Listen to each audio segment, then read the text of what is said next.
আসসালামু আলাইকুম। নিউজ পোর্টালের আজকের ভিডিওতে আপনাদের সবাইকে স্বাগতম। বিশ্বের অন্যতম একজন সেরা স্ট্রাইকার যাকে বলা হয় লুইস সুয়ারেজ, তিনি কিন্তু জাতীয় দলের থেকে অবসর নেওয়ার সিদ্ধান্ত নিয়েছেন। আগামী সামনের 7 তারিখে প্যারাগুয়ের বিপক্ষেই হতে যাচ্ছে জাতীয় দলের হয়ে লুইস সুয়ারেজের শেষ ম্যাচ।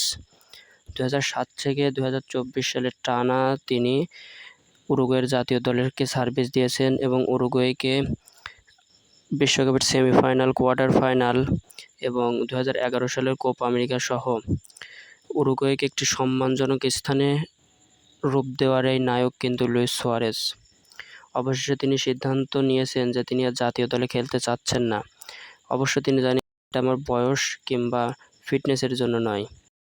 তিনি তার সেই অবসর বার্তায় তিনি তার প্রতিক্রিয়া হিসেবে ব্যক্ত করেন, আমার বয়স এখন 37, পরের বিশ্বকাপ আমার জন্য খেলা খুবই কঠিন। আমার জন্য সিদ্ধান্ত নেওয়াটা যদিও সহজ ছিল না যে অবসর নেব, সবসময় ভাবি শেষ সময় পর্যন্ত সর্বোচ্চটা দেওয়ার।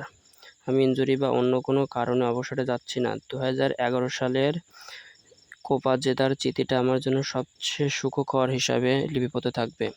লুইস সুয়ারেজ, যিনি বার্সার একজন কিংবদন্তি হিসাবে তুল্য করা হয়, তাকে মূলত তিনি যতটা না পারফরমেন্সের কারণে আলোচনায় থাকে তার থেকে বেশি মাঠের বাইরের কার্যকলাপ নিয়ে তিনি আলোচনায় থাকে।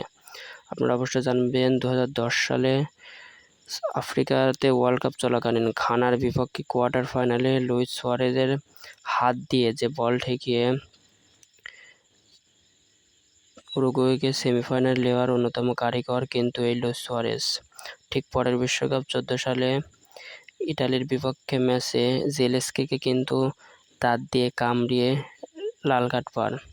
পরে ফিরে কিন্তু ইংল্যান্ডের বিপক্ষে জোড়া গোল করে ইংল্যান্ডকে পরের রাউন্ডে নিয়ে যায় এই লুইস সুয়ারেজ।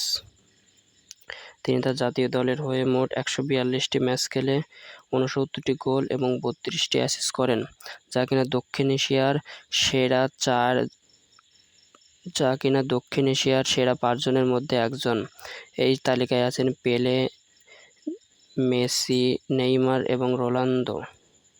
এবং ক্লাব ক্যারিয়ারে তার মোট ম্যাচ সংখ্যা হলো 542টি এবং মোট টোটাল গোল সংখ্যা 342টি এবং অ্যাসিস্ট আছে 192টি।